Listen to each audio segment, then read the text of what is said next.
તો મિત્રો અત્યારે તમે જોઈ શકો છો કે ખીરું આપણે એકદમ શોપની બહાર જ મળે છે ને ભાઈ આપણે વાત પણ કરીએ કે શું નામ છે તમારું? મારું નામ મનોજ છે.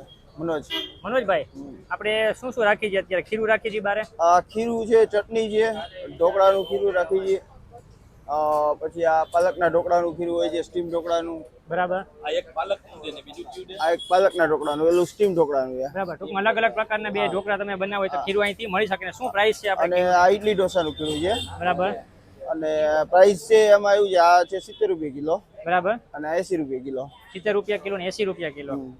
કેટલો ટાઈમ થયો? હા, મને લગભગ આ એરિયામાં થઈ ગયા 2008 થી અમે આવ્યા છીએ એરિયામાં. 2008 થી જણા બે મુન્નાભાઈ મુન્નાભાઈ તો મારાથી જૂના ના પછી હું આવ્યો પછી ધર્મેશભાઈ આવ્યા. વાહ ભાઈ વાહ. 2008 થી આ ધંધો ચાલુ કર્યો છે તમે, ખૂબ જ સરસ વાત છે ને ભાઈ. કેવો ગ્રાહકનો કેવો સપોર્ટ છે? સપોર્ટ આપણે પૂરેપૂરો છે ગ્રાહકનો. અને સાંજનો ટાઈમ હોય છે, સાંજે 5 વાગે આવવાનું, 5 થી 9 વાગ્યા સુધી 4 કલાક ધંધો કરવાનો. બરાબર. આ તમારી ખુદની પોતાની બ્રાન્ડ છે? ખુદની બ્રાન્ડ છે, શિવશક્તિ ખીરું. શિવશક્તિ ખીરું. અને બીજે ક્યાં અહીંયા તો મારે જામનગરમાં રિલાયન્સ ખાવડી મોલ છે, ત્યાં જાય છે. અચ્છા, ત્યાં પણ જાય છે. પછી મારે બીજી 2 દુકાન છે, એક સત્યમ કોલોનીમાં છે, એક ગોકુલનગરમાં છે.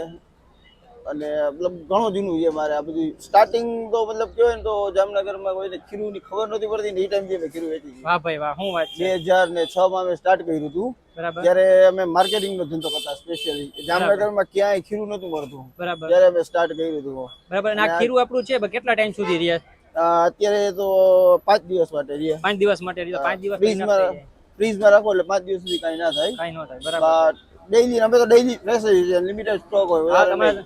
સાંજ પેડા બધા પૂરા થઈ જતા હશે? 5 થી 9 નો ટાઈમ. 9 વાગે એટલે વયું જવાનું ઘરે. બસ 4 કલાકનો ધંધો. 4 કલાક ધંધો કરવાનો, વધારે નહીં કરવાનો.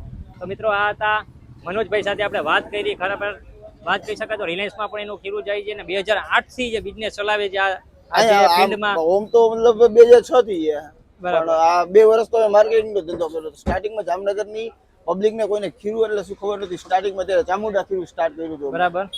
પછી માર્કેટિંગ કરતા, દુકાને ખીરું દેતા. અને ત્યારે ખીરુંનો ભાવ હતો 30 રૂપિયા કિલો. 30 રૂપિયા કિલો ત્યારે? હા, તે 30 રૂપિયા કિલો. અમે તો ગ્રાહક ને દેતા 22 રૂપિયા કિલો આપતા. બરાબર. એ 30 માં વેચતા. અત્યારે તો ખીરુંની બજાર માર્કેટમાં 70 રૂપિયા કિલો વેચાઈ ગયા. અમે તો માર્કેટ એ ટાઈમમાં બંધ કરી દીધો. 2 વર્ષ જ કર્યો. પછી કાકા છોકરો એ ને એને સોંપી દીધું બધું આખું. બરાબર. બરાબર. ને અમે મતલબ રિલાયન્સ સુપર મોલમાં કોન્ટ્રાક્ટ મળ્યો હતો, ત્યાં ચાલુ કર્યું હતું. વિમાનમાં કોન્ટ્રાક્ટ હતો અમારો. હા હા હા. ખાવડી મોલમાં કોન્ટ્રાક્ટ હતો. એટલે આ બધી કોન્ટ્રાક્ટમાં શું હતું તો ત્યાં સારું થઈ ગયું હતું. પછી શું છે, આ વિમાનનો કોન્ટ્રાક્ટ પૂરો થયો એટલે પછી ધીરે ધીરે આ બધું.